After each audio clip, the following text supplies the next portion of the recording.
Hi everyone, Coach Alexa here.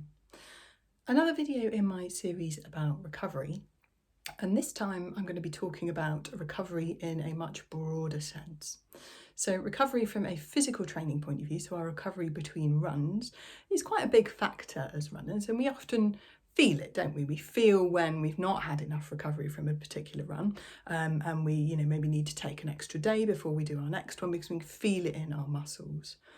From our body's perspective, it's not thinking just about training when it's thinking about how much recovery we need.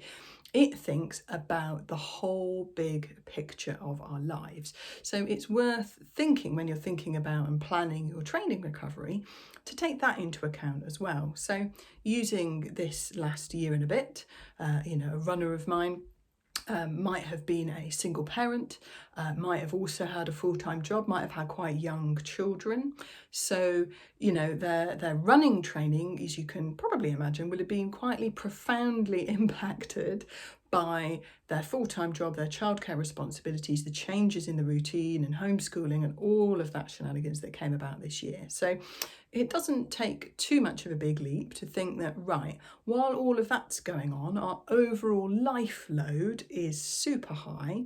We don't want to be adding super high training load onto that because we're literally going to break somebody. So we need to lower the training load, but also think about recovery in a bigger sense. So this links back to my last video on rest, where taking a little bit of downtime is not great for just running, it's great for our brains, the rest of our bodies as well.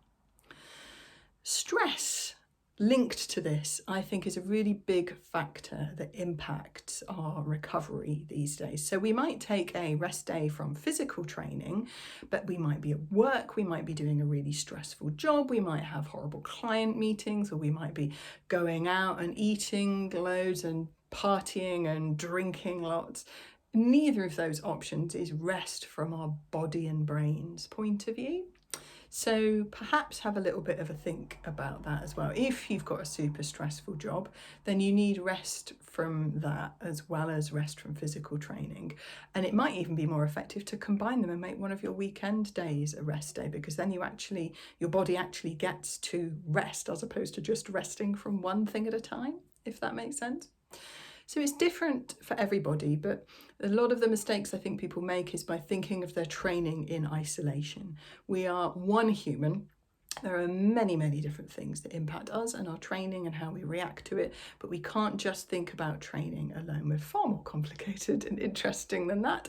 So take it into context of your life, your work, your responsibilities, all of that sort of stuff, because that is where our body is going to get the biggest benefits from our recovery. Hope that's helpful.